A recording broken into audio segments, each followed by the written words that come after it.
For this, I would like to request Mr. Jaspal Singh Sawhney, sir, Chief Information Security and Privacy Officer, Tata Communication, to kindly come on stage. Ladies and gentlemen, huge round of applause.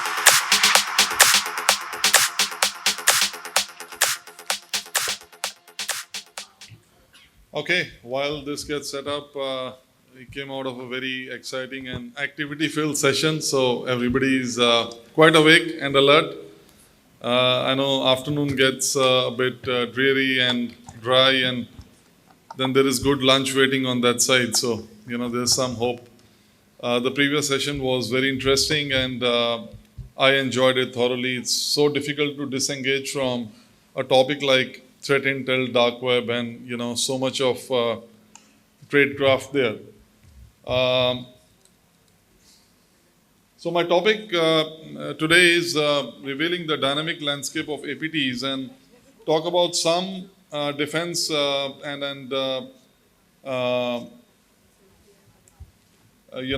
securing your estate strategies. I have been associated with cybersecurity for a number of years. I have a very fortunate experience with large global financial institutions. And for the last many years now, I'm working with Tata Communications, both looking after security for our firm as well as now data privacy. So with the course of my professional experience, I get good opportunity to interact with a number of industry colleagues, and with some experience, I would share whatever thoughts I have gathered. Would be good to hear more questions and more what the APTs are evolving to. While there is, and we also see more sharing between the groups, both tools and tactics, and the cybercrime ecosystem to share, utilize, leverage each other's network to kind of, let's say, if ransomware is being deployed, then to siphon off the money, take it off to bank accounts where it's difficult to trace and recall back. These threat actors are coming together, APTs are coming together to emerge as more formidable and more sort of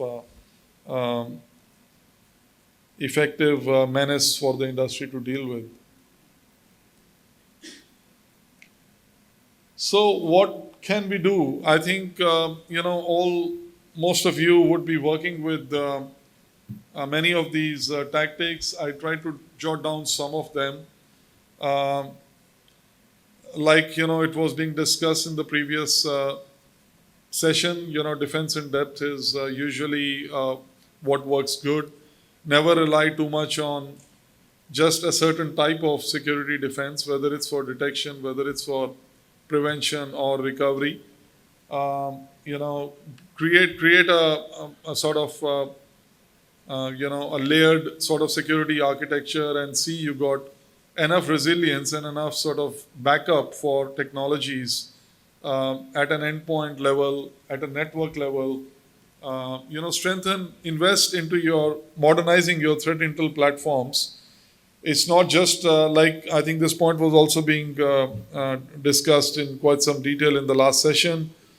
Getting threat intel feeds is one thing, but how do you automate, how do you integrate more security devices so that the actions basis certain criteria, whether it's confidence or the scores of the threat advisories, or it's the source from where you're getting these advisories, basis some of those parameters you can also automate, and you should automate some of those actions, at least from a detection and a monitoring perspective.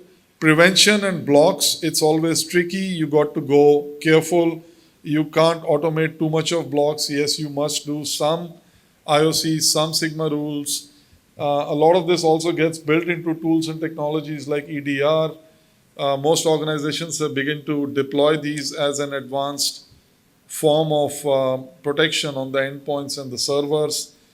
I think this is also quite essential because they also deploy on their own security data lake and their own security analytics to provide you a more real-time response and action on to dealing with patterns which don't necessarily trace back to the known tactics.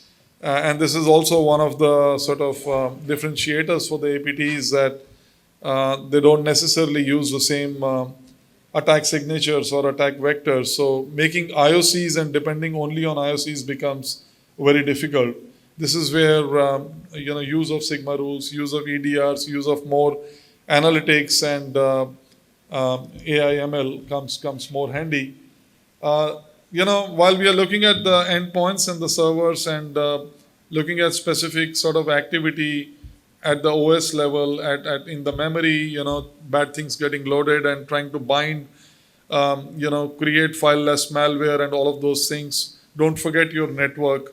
Have the right level of zoning, right level of partitioning, and have the right monitoring built at the network level also. A zero trust architecture, again, to kind of enforce that somebody who has access somewhere doesn't get more access than what's needed.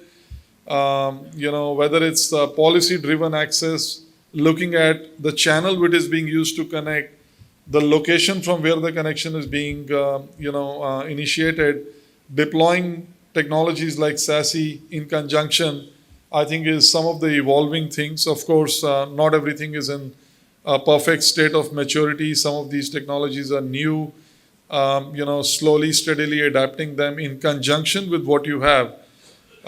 We always talk about security theater, and everybody likes to believe, or the vendors often like to present, that they now have that one solution which works for everything.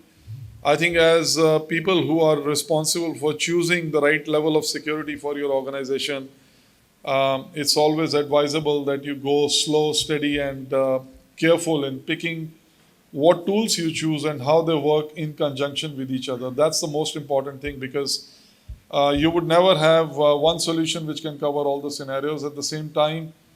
It's also not just deploying 10 solutions, you'll fix all the problems. How your teams work with these solutions, how your processes connect across all these blocks, how the feeds from one process can help each other. I think those things often take much longer than the time it takes to just buy a tool and deploy it in the organization. So as security leaders, I think those factors are also extremely important. Besides some of these technologies, user training and phishing simulations, you can never say enough about it. More alertness the users have. Keep stepping up the bar, do multiple rounds in a year. Don't just rely on the conventional email-based phishing drills. Combine it with, you all would have seen WhatsApp CEO scams getting popular. So use WhatsApp into your phishing drills as a sort of a channel to test the alertness. Use SMSs, use voice calls, use deepfake, use all kind of things to see how alert people are, and make scenarios which are targeted towards users, but also targeted towards system administrators trying to breach in by using specific social engineering techniques into critical infrastructure. So make your user awareness slightly more detailed, more comprehensive, and more encompassing. Of course, testing and penetration testing and audits, that's like a given. There are some future trends. I'm not going to read all of them. I think each one of you is dealing with the adoption of these at various stages in your organization, whether it's to roll out new IT solutions or accelerate the digitization journey of your organization, bringing in more compute power at the edge, making processing faster for a better user experience, more of IoT, more of 5G, more connected systems. All of this means different security challenges, and the bad guys exploiting these to their advantage. So your security defense also needs to incorporate all of these evolving tactics and specific defense scenarios. I'm just keeping the slide on for a second and move on to the last slide.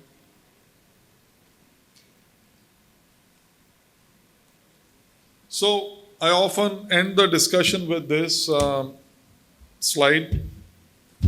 I think colleagues were talking about this in the last session also. Know your assets. It's the most important and most difficult challenge for people who are hard to defend. It's not easy, and a faster cloud adoption is only making it more difficult. Organizations have all kind of asset registers, but we all know how accurate and how updated they are. So to know what are your critical assets, where are they hosted, what components are kind of vital to keep those critical information assets running. I think having that readily available between critical parts of your response team and keeping it refreshed is absolutely vital starting point. Know your data. Not enough can be said about this. Not all data is important, but there is some data which is more important than the others, particularly as we get more sort of exposed to data privacy laws, whether it's customers' personal data, whether it's your staff's personal data, or even other sensitive business data, your proprietary IP information, your systems designs, blueprints, your business projections, roadmaps, whatever it is. You know what's the relevance of data for you. You know what's more critical than the others. Do a proper data classification, do a proper data flow diagrams so that you know where the data flows and where you need to watch out in case there is a breach or even to avoid your critical data getting compromised. Know your suppliers. Supply chain attacks, they manifest in many forms. We spoke about SolarWinds. It also comes in the form of Log4j. I think the whole industry grappled with this for many, many months, quarters, and still it's not completely cleaned up. So to know where are your critical software components, particularly if they are coming from open source, to know who are your critical suppliers, what processes they provide you, how would you recover if there is a breach on any one of them, and rehearse those as part of your business continuity plans. We all speak about this often, but to create a coordinated business recovery plan or a continuity plan and rehearse it, involving operations, involving vendor teams, involving other support functions, I think is absolutely necessary, because those are the elements in the supply chain which the bad guys are going after, because they know many a times large enterprises have got strong defenses and it's easy to breach those vendor connectors and then gain initial access through that. So security is as good as the weakest link, as we always have been saying. So it's important for us to look at across the spectrum. Rehearse these disruptions. Murphy's Law, if anything can go wrong, it will. Assume that and create targeted sort of rehearse drills involving various functions. Security is not just a technology and a CISO problem. Involve other operations team, involve other legal teams, your HR teams, your regulatory teams, all kind of functions. Because when an attack happens, everybody has got different perspectives, and to manage the chaos on that day would not come naturally if you haven't prepared for it systematically over a few times, taking on a few attack scenarios. So that's absolutely important. Human defenses, never enough. All of these things can work, but if you don't have good people, if you don't have trained people, they will only read the scripts what have been written. But often things go far more complex than what you predicted it would happen. So that ability to think on the fly, connect the dots, collaborate more. It requires skills far more than just technical skills. Make a right sort of mix of your incident response teams, which have got strong technology skills, but also people who are good leaders who can manage incidents, bringing the teams together and running through that course of incident response. Often it runs into weeks, if not months, if it's a large attack. With that, I will end my presentation. Very happy to take if there's any question or there are any thoughts which I should take back.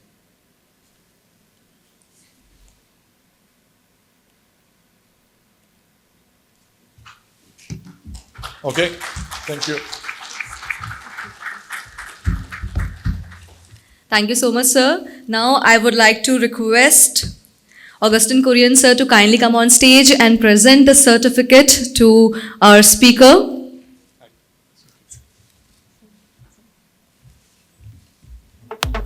So ladies and gentlemen, this session was on the topic revealing the dynamic landscapes of APTs, strategies for enhancing defense and resilience. And our speaker was Jaspal Singh Sawhney sir, Chief Information Security and Privacy Officer, Tata Communication. Thank you so much sir once again.